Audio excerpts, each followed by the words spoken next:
ಕನ್ಯಾ ರಾಶಿಯವರಿಗೆ ಈ ವಾರ ವೃತ್ತಿಜೀವನದ ಅಭಿವೃದ್ಧಿ ಮತ್ತು ಭಾವನಾತ್ಮಕ ತೃಪ್ತಿಯ ಒಂದು ಅದ್ಭುತ ಸಮ್ಮಿಲನವಾಗಲಿದೆ.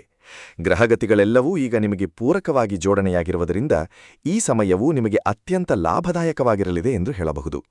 ನಿಮ್ಮ ರಾಶ್ಯಾಧಿಪತಿಯಾದ ಬುಧನು ಈಗ ಸ್ಥಿರವಾದ ವೃಷಭ ರಾಶಿಯಲ್ಲಿ, ಅಂದರೆ ನಿಮ್ಮ ಅದೃಷ್ಟದ 9ನೇ ಮನೆಯಲ್ಲಿ ಸಂಚರಿಸುತ್ತಿದ್ದಾನೆ.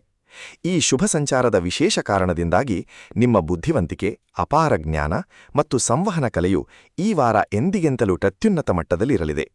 ನಿಮ್ಮ ವ್ಯಾವಹಾರಿಕ ಮತ್ತು ಪ್ರಾಯೋಗಿಕ ಸ್ವಭಾವಕ್ಕೆ ಈಗ ದೈವಬಲ ಅಥವಾ ಅದೃಷ್ಟದ ಬೆಂಬಲವೂ ಸಮೃದ್ಧವಾಗಿ ದೊರೆಯುತ್ತಿರುವುದರಿಂದ ಇದು ನಿಮ್ಮ ಭವಿಷ್ಯದ ಬಗ್ಗೆ ಪ್ರಮುಖ ಯೋಜನೆಗಳನ್ನು ರೂಪಿಸಲು ಮತ್ತು ಜೀವನದ ಲಾಭದಾಯಕವಾದ ನಿರ್ಧಾರಗಳನ್ನು ತೆಗೆದುಕೊಳ್ಳಲು ಅತ್ಯಂತ ಸೂಕ್ತವಾದ ಸಮಯವಾಗಿದೆ. ನಿಮ್ಮ ಚತುರತೆಯಿಂದ ಈ ವಾರ ನೀವು ಅಂದುಕೊಂಡಿದ್ದನ್ನು ಸುಲಭವಾಗಿ ಸಾಧಿಸುವಿರಿ ಮತ್ತು ಯಶಸ್ಸಿನ ಹೊಸ ಮೈಲಿಗಲ್ಲುಗಳನ್ನು ತಲುಪುವಿರಿ. ಒಟ್ಟಾರೆಯಾಗಿ ಹೇಳುವುದಾದರೆ, ಕನ್ಯಾ ರಾಶಿಯವರಿಗೆ ಈ ವಾರವು ಸರ್ವತೋಮುಖ ಪ್ರಗತಿಯನ್ನು ನೀಡುವ ಸುವರ್ಣ ಕಾಲವಾಗಿದೆ. ಈ ಸುವರ್ಣ ಅವಕಾಶವನ್ನು ಸರಿಯಾಗಿ ಬಳಸಿಕೊಂಡು ನಿಮ್ಮ ಗುರಿಯತ್ತ ಸಂಪೂರ್ಣ ಆತ್ಮವಿಶ್ವಾಸದಿಂದ ಮುನ್ನಡೆಯಿರಿ.